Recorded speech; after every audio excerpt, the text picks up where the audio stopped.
second order linear homogeneous ODE. So it has the form AY double prime plus BY prime plus CY equals 0. And these are constant coefficients as well, A, B, C. And since the right hand side is 0, we call homogeneous. And Y is a function of T. So Y is in fact Y is a function of T. To solve this, we assume Y be an exponential function, ERT. And to find the value of R, we just plug back here into 1. But 1 contains Y prime, Y double prime. So we find Y prime of this. From general we get this, Y double prime.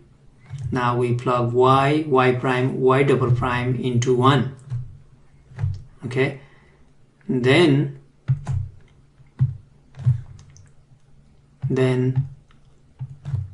we get a Y double prime. Y double prime is here. So a R square ERT plus B Y prime plus C Y equals 0. From these three terms, we can factor exponential function out. That leaves AR square plus BR plus C equals 0. Now we have a product of two things equals 0. That means at least one of them should be 0. Since this exponential factor is never 0, this must be 0. And this is called the characteristic equation of 1, because this characterizes the solutions of 1. Okay, so characteristic equation. Let me circle for future reference. In previous video, I covered the part when the roots of this equation are real and distinct. So the case 2, when we solve this equation, we might get complex roots, and they always come in conjugates form in the pair. So case 2, and that happens if b square minus 4ac, the discriminant. Okay, if that is less than 0, then we get roots are complex conjugates. Okay, let's say one root is R1, and that's lambda plus mu I, and second root is, it should be the same, just conjugate, so lambda minus mu I, where lambda and mu are real numbers. It could be 2 plus 3i, 2 minus 3i, like that. Okay, in this case, then if we write down the solution e raised to r1t, e raised to r2t, then we end up writing complex solutions. But if we go back and check, the ordinary differential equation is just real valued. All the constants a, b, c are real valued, so that's not good.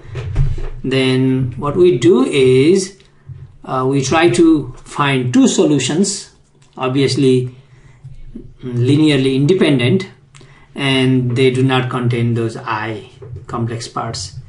So they are about the same, so we can just work on one, either R1 or R2. One will be enough. Okay, then one of the solutions is here, e raised to R1, so lambda plus mu I t. That is one solution, and e raised to that is another solution. But since I, we are trying to avoid that. Okay, so let's simplify this. This is same as e raised to lambda t times e raised to here I mu t. Plus means we write as a product. Okay, and here is like e raised to I something. Recall from trigonometry, okay, Euler's formula e I theta, that is cosine theta plus I sine theta. Okay, now our theta is like mu t. Okay, e I theta. So using that, we get e lambda t. This is real, so we have no problem. Here is problem I, so I'm going to apply this. So e I theta is cosine mu t, not lambda, plus I sine mu t. Okay, if I distribute this inside, then I get E lambda t cosine mu t plus I E lambda t sine mu t. Looks like a linear combination of two solutions. Here's a plus one solution, 1 times this and I times this. So in fact, this will be one solution and this will be another solution. If we plug this back into the original ODE, these two solutions satisfy the ODE. Okay, so this will be our first solution, by the way, one solution, and this will be second solution. And obviously these two are linearly independent, so they form a fundamental set of solutions. Then the general solution is y equals C1 first solution E lambda t cosine mu t plus C2 E lambda t sine mu t. In fact, you can factor e raised to lambda t out as well. Okay, so you need to make sure you know how to write this solution. So let me do an example.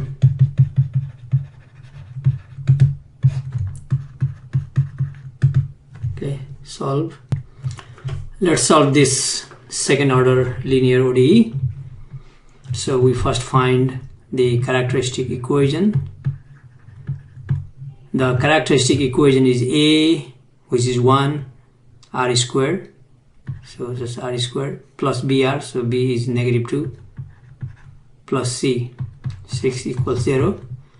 And now we solve this for r. This is a quadratic equation in r, so we cannot factor, so let's use the quadratic formula, or we can complete the square, by the way.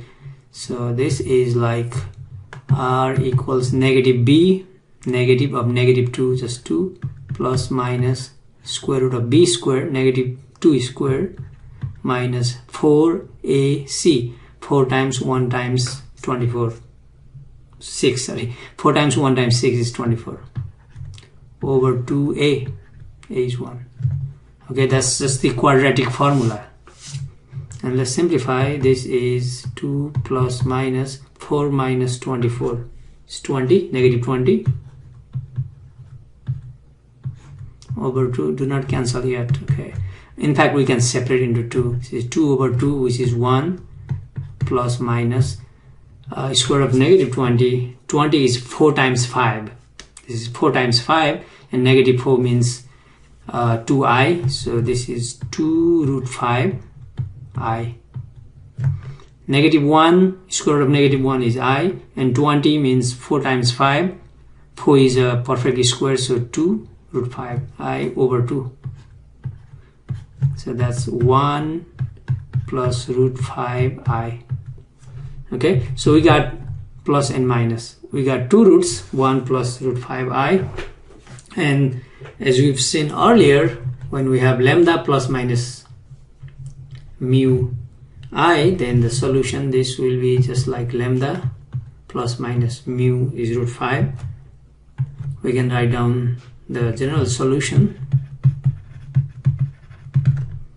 Y equals C1 e raised to lambda t, 1t, cosine mu t, plus C2 e raised to t, sine root 5 t.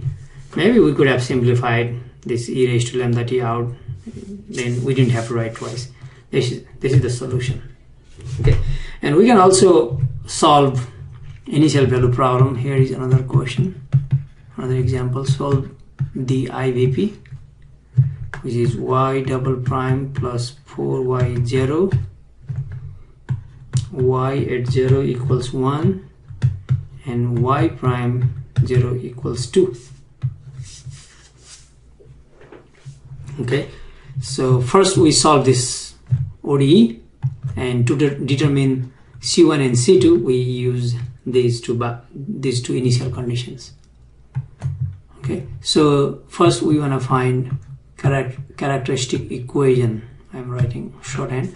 Characteristic equation for this: a r square, a is 1, so r is square, plus b, there is no y term, so b is 0, plus c, so r square plus 4 equals 0.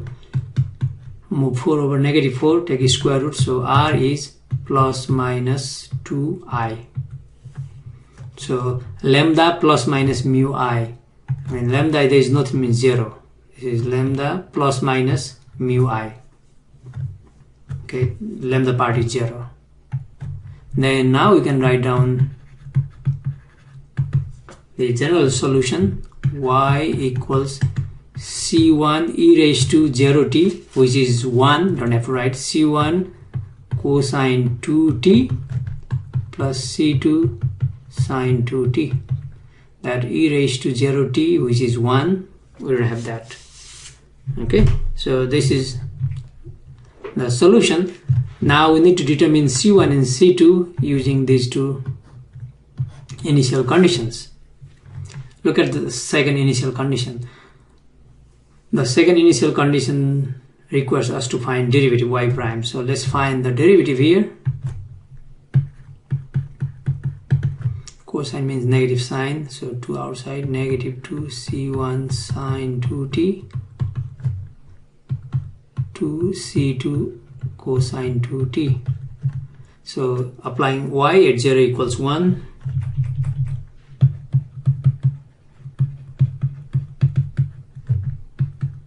So y value is 0 when y value is 1 when t is 0. So here y value, this is 1 when t is 0. So c1 times cosine 0, because t is 0 means 2 times 0, 0.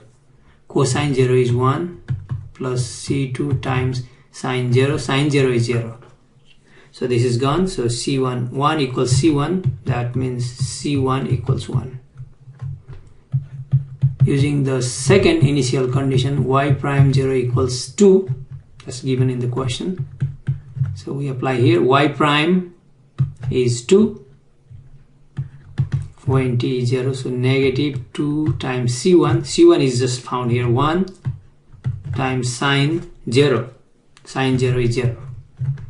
Plus 2 c2 times cosine 0. Cosine 0 is 1. So we have 2 equals, this is 0 plus 2c2. So 2 equals 2c2. That means c2 is also 1. So we have c1 and c2 value found here. So we plug this back here. Okay, not in the second. This is y prime.